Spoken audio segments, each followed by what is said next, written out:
Hi, welcome to the third episode for King and Maiden story by Rumi. I just arrived in Shiraz, by the way, where I will be spending 6 weeks. In this episode, I will be reading the 5 verses from Rumi in Poetic English, which I created, followed by a short interpretation in plain English for each verse first, and then I read it in Persian, the original language of Rumi, so you hear the beautiful musicality of his poem and gain a deeper understanding and connection to his wisdom through hearing his poetic expressions. Please subscribe to my channel so you don't miss the future episode that I will be uploading soon. A recap from previous episode is that the king fell in love with the beautiful maiden, brought her to his palace. She got sick and he gathered physicians from all across the country and they weren't able to cure her. So here we go, verse 55. With king's plea, barefoot he sped, to the mosque he fled.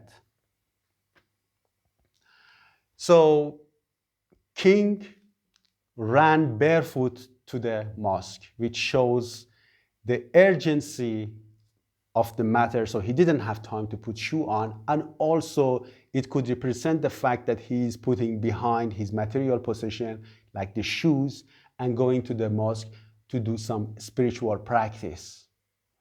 And in terms of applicability in our modern life, is that we realize, even like the new psychological method, realize that in order for us to get away from hectic, demanding, psychologically pressuring situation in modern life, it's very important that we go and do some meditation, get rid of ego, and get in touch with our essence.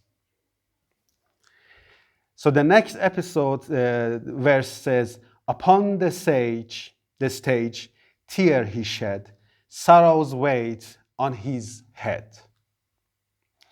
So he went to the mosque and he started crying so much that the stage of mosque got full of tears.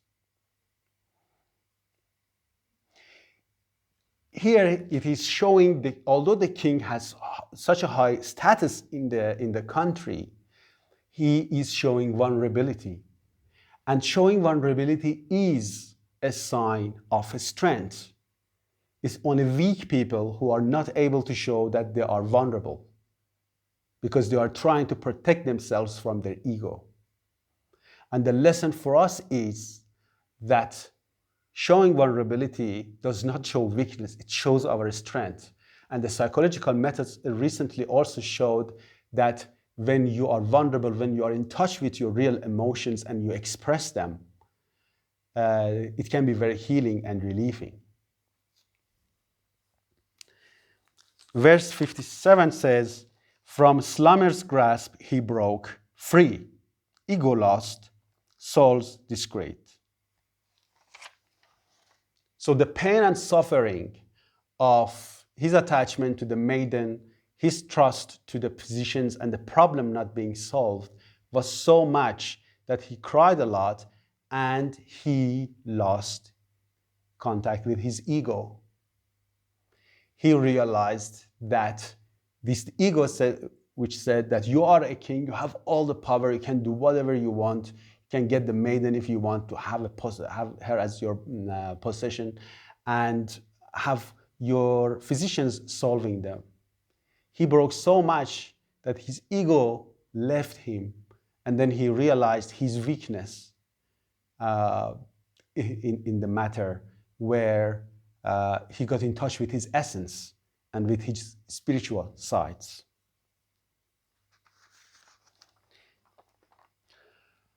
The next verse says, Lord of all, what can I plea? You know all, hear my plea. The king says to the divine, you are the Lord, you know everything, you know all the secrets. What can I tell you?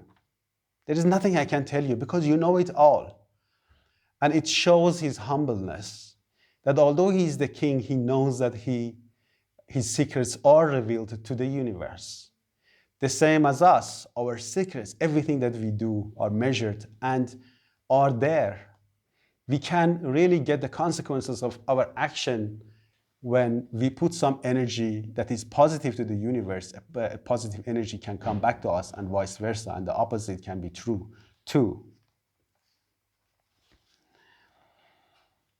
The last verse says, "O listeners of prayers, hear me plea, forgive this errant devotee."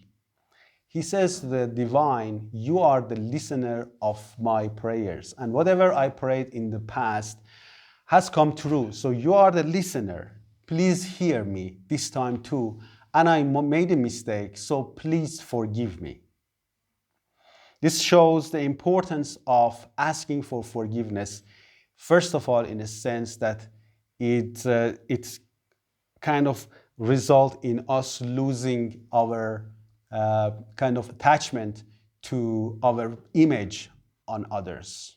So forgiveness can be very, kind of asking for forgiveness can be very powerful for us because it shows us that we are not very attached to the image that ego is trying to present to us.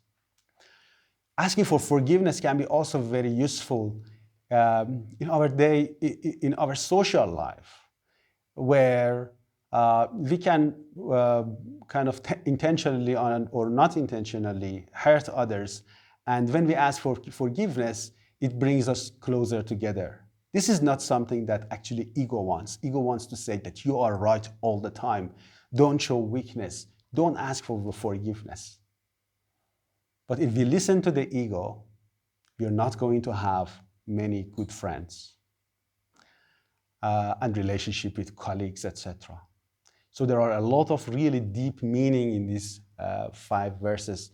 And now I will read them in Persian, the original language of Rumi.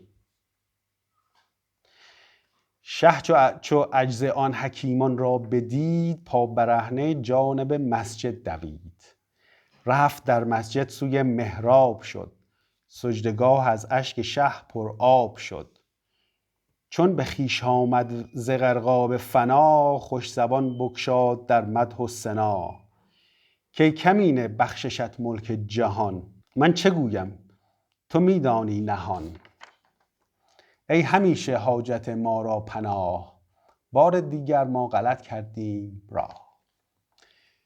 Thanks very much for following this episode. Please subscribe to my channel so that you get notification when I upload the new episode. Thanks very much, and I look forward to speaking to you soon.